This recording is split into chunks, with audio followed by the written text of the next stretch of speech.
fell in a hole.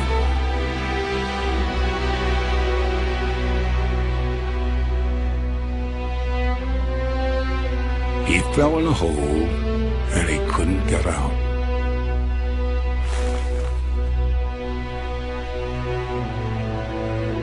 A traveler passed by. He told the man to meditate, to purify his mind, and when he reached nirvana, all suffering would cease. The man did as he was told, but he remained in the hole. Another man appeared. He explained that the hole didn't exist, and neither, in fact, did the man. It was all an illusion. The man who did not exist was still stuck in the hole that was not there. Another visitor arrived. He instructed the man to perform good deeds to improve his karma, and though he would still die in the hole, he might be reincarnated as something magnificent. Another man looked down from above. He taught the man to pray 5 times a day facing east and to follow 5 important tenets.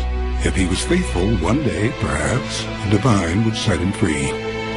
The man prayed as best he could, but he was losing strength, and in the hole he remained.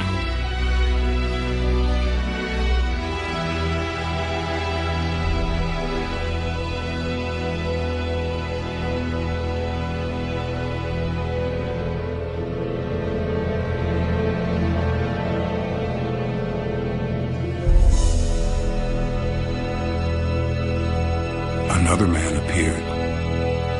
There was something different about him. He called down to the man in the hole and asked him if he wanted to be free.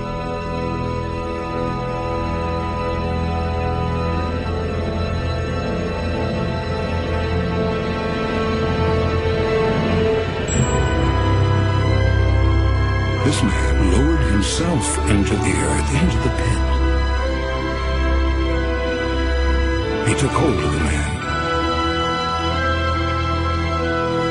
and dragged him into the light.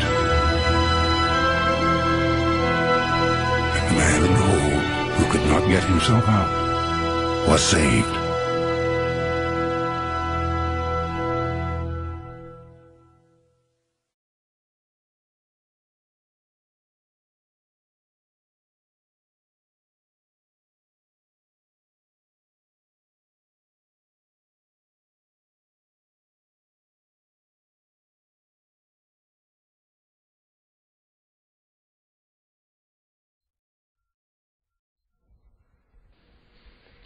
Have you ever found yourself stuck in a situation that you couldn't get out of?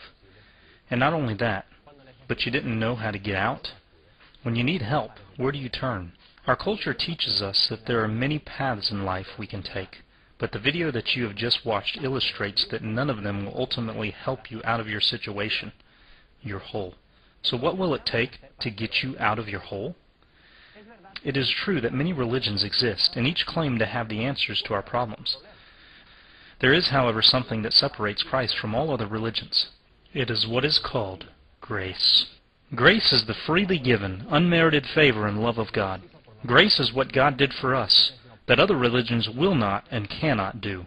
Grace, something that you and I do not deserve, is what Christ did for us when He came down into the hole with us and pulled us out of our mess. He did this by dying on the cross for you and for me.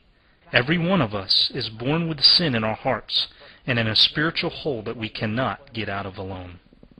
You may say, I am not a sinful person. I have tried to do good, be kind to others, live right. I really would not consider myself to be a sinner. If that is the case, then ask yourself a few questions. Let's see how God considers our goodness. Take this short little test to see if you would pass and if you are actually good in God's eyes. God uses the 10 Commandments as a standard of good and bad.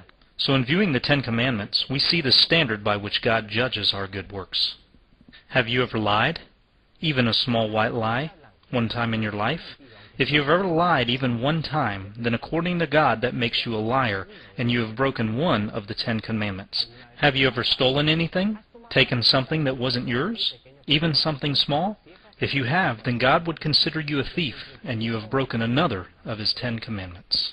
Have you ever wanted something that wasn't yours? The nice new shiny car that belongs to your neighbor? The clothes, money, lifestyle that is someone else's?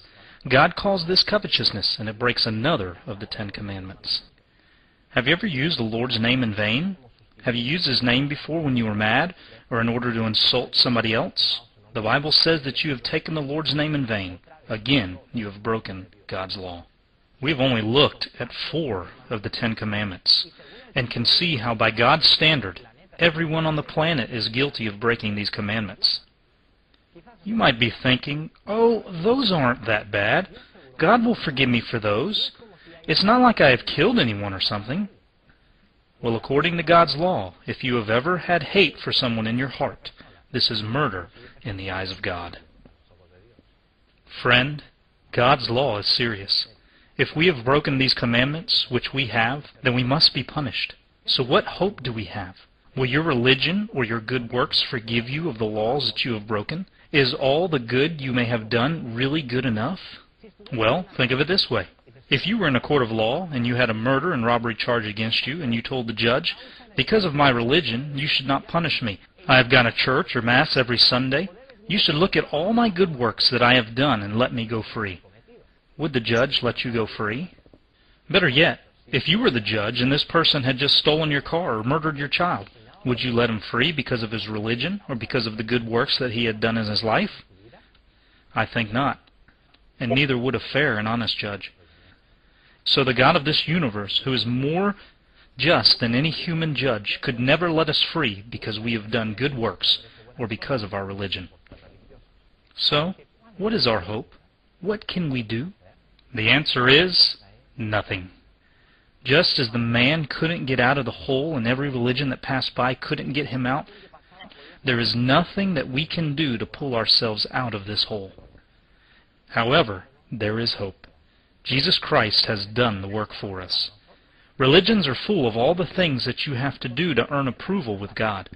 They are filled with many works that we must do in order to pull ourselves out of our hole. But Christ is the only one who promises forgiveness, and all we have to do is ask. God promises that when we seek Him, He will be found. His sacrifice on the cross is what brings salvation. Jesus Christ is the only way to God who comes down to meet us in our own hole of sin, to pull us out, to build a relationship with us. We are free because of Jesus Christ. It's not our own works of righteousness that leads to salvation, but the free gift of grace. But you have to ask Him.